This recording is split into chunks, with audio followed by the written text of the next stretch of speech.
안녕하십니까. 챕터 7의 발표를 맡게 된 김형원입니다.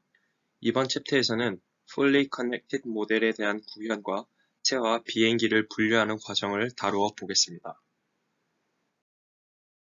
목차는 다음과 같습니다. 파트 1에서는 데이터를 다운로드하고 가공하는 과정을, 파트 2에서는 모델을 구현하는 과정을 알아보겠습니다. 파트 1에서는 이미지를 다운로드 받고 그것을 텐서로 가공하고 정교화를 하는 전처리 과정에 대한 내용을 다뤄보도록 하겠습니다.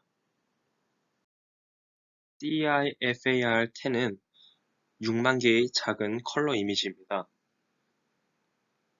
이 이미지들은 총 10개의 레이블로 되어 있고 10개의 레이블은 다음과 같습니다. 다음 코딩은 데이터셋을 파이토치를 통해 다운로드 받은 것입니다. 각각 트레이닝 셋과 밸리데이션 셋을 다운로드 받아줍니다. 메소드 레졸루션 오더를 통해서 데이터셋이 토치유틸 데이터셋의 서클래스로 다운로드 되었다는 것을 확인할 수 있습니다.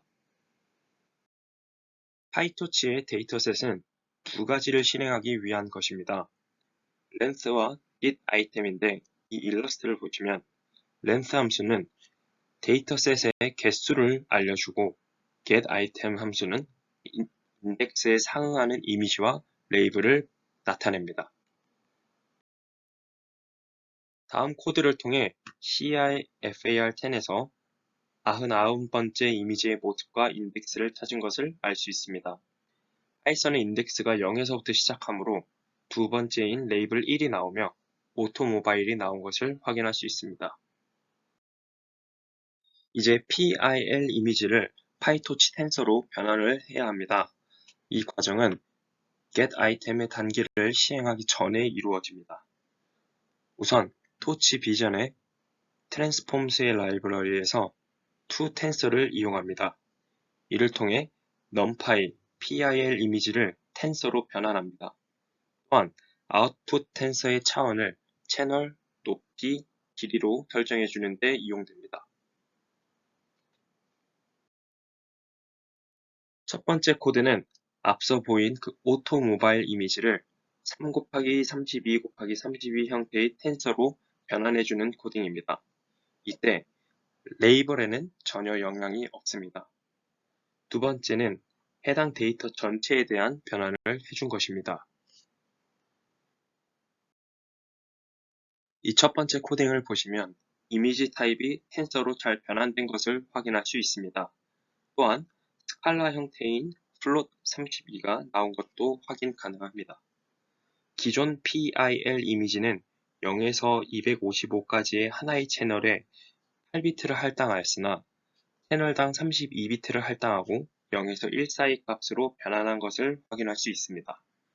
세 번째는 CHW 순서를 HWC 순서로 바꾼 것을 의미합니다.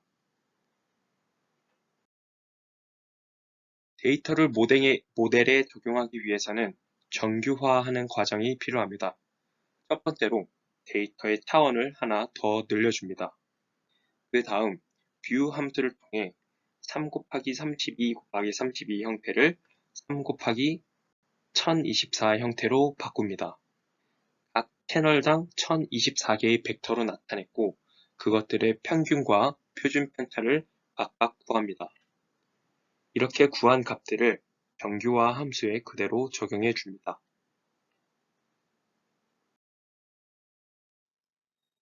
이전에 쓰였던 toTensor 함수 뒤에 normalize 함수를 적용하여 전체 데이터셋에 대한 전처리 과정을 적용합니다. 이때 평균과 표준 편차는 이전에 구한 값들을 그대로 가져옵니다. 전체 데이터에 대한 전처리 과정을 Transformed CIFAR10으로 정의해 줍니다. 같은 방법으로 Validation Set에 대한 과정도 동일하게 적용해 줍니다. 다음은 정규화로 완료된 99번째 이미지를 가져온 것입니다. 파트 2에서는 새와 비행기를 구분하는 모델을 구현하는 방법에 대해서 알아보도록 하겠습니다. 가장 첫 번째로 우선은 데이터셋을 설정할 필요가 있습니다. 10개의 레이블에 대해 모두 학습할 필요는 없으므로 비행기의 레이블인 0과 새의 레이블인 2만 가져와서 새로 데이터셋을 설정해주는 과정입니다. 이전에 정의했던 Transformed CIFAR10에서 0과 2의 레이블을 가진 데이터만 줄인 CIFAR2를 생성합니다. 마찬가지로 Transformed CIFAR10 Validation Set에서 줄인 CIFAR2 Validation Set도 생성합니다. CIFAR2에는 총 1만 개, 그리고 Validation Set에는 2,000개가 있음을 확인했습니다. 다음 일러스트는 3 곱하기 32 곱하기 32 형태의 텐서를 선형 모형의 3072개의 인풋 벡터로 생성하는 과정을 나타낸 것입니다. 파이토치의 nn.linear 모델에 쓰일 3072개의 인풋과 512개로 임의로 설정한 히든 레이어, 그리고 새와 비행기, 즉 2개의 아웃풋 레이어를 설정한 모습입니다.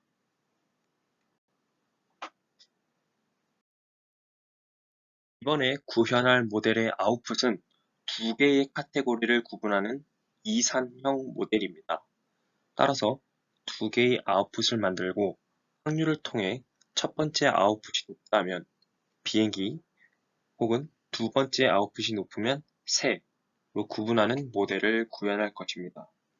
이때 사용되는 활성함수는 소프트맥스이며 다음 슬라이드에서 상세히 다뤄보도록 하겠습니다. 다음은 소프트맥스 함수의 수학적 정의를 나타낸 것입니다. 소프트맥스 함수는 벡터의 각각의 요소의 익스포넨셜을 취하고 각 요소들의 익스포넨셜의 합으로 나눠주는 함수입니다. 모든 요소들을 더했을 때 1이 되어야 하는 확률의 제약 조건도 만족하며 벡터를 입력받아 같은 차원의 벡터로 결과를 출력하는 특징이 있습니다. 또한 비율이 보존되지 않는 특징이 있으나 이것은 모델 학습의 과정에서 파라미터들의 적절한 비율이 맞춰지기 때문에 큰 문제가 되지 않습니다. 다음은 모델의 소프트맥스 함수를 활성함수로 추가해준 모습입니다.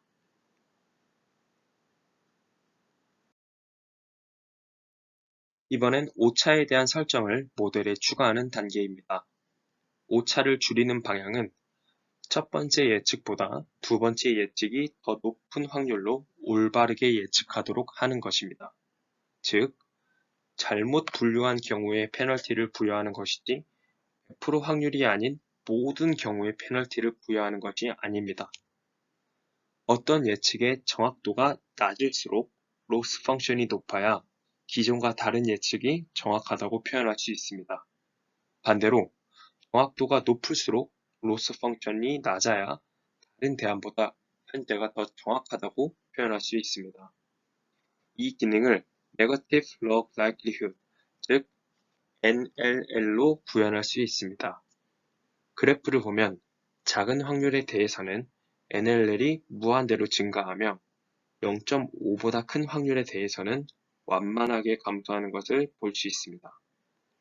로스 펑션으로 파이토치의 NLL 클래스를 사용하기 위해서는 활성함수를 기존 소프트맥스가 아닌 로그 소프트맥스를 사용해야 합니다. 확률이 0에 가까운 경우 로그 알고리즘의 계산이 까다로워지기 때문입니다. 그러면 이제 앞서 정의한 모델과 로스 펑션을 통해서 모델을 학습시켜 보겠습니다. 이때 이 코딩에서 중요한 점은 옵티마이저로 SGD 방식을 이용했다는 것입니다. Stochastic Gradient Descendant의 약자로 랜덤으로 셔플링한 데이터 중에서 일부만 뽑아 Gradient Descendant의 방식으로 업데이트를 하게 됩니다. 이때 그 일부를 미니 배치라고 합니다. 이를 통해 국소적 최적화를 방지하고 전체 최적화를 이룰 수 있으며 각각의 에포크마다 데이터셋을 셔플링하고 미니 배치로 그레디엔트 감소를 계산한 것은 전체 데이터셋으로 동일하게 시행한 것과 유사한 효과를 가집니다.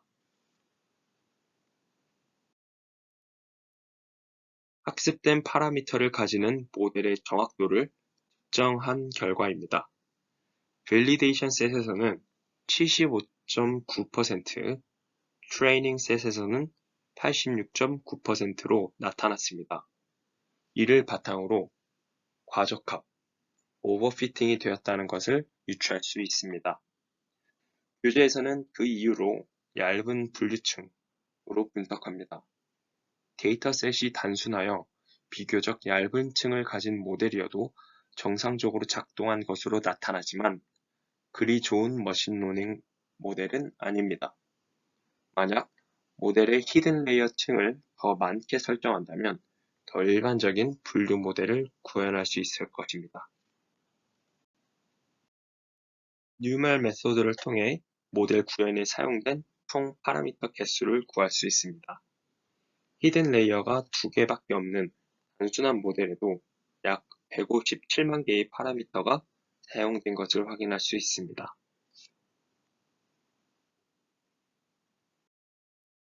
Fully Connected 모델의 한계에 대해서 알아보겠습니다.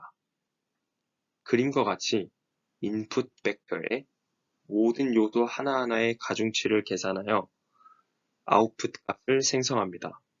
즉, 이미지의 모든 픽셀을 하나의 거대한 벡터로 변환하여 계산이 이루어지기 때문에 픽셀 간 위치에 대한 속성을 전혀 고려하지 못합니다.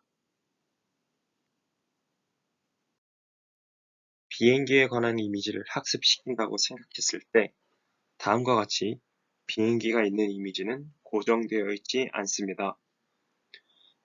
교재에서는 모델을 Non-Translation Invariant, 즉 변화에 대해서 고정되어 있지 않다고 정의합니다. 따라서 많은 정보를 담고 학습시키기 위해서 데이터의 양을 증가시켜야 하고 그에 따라 히든 피처스와 파라미터들도 증가합니다.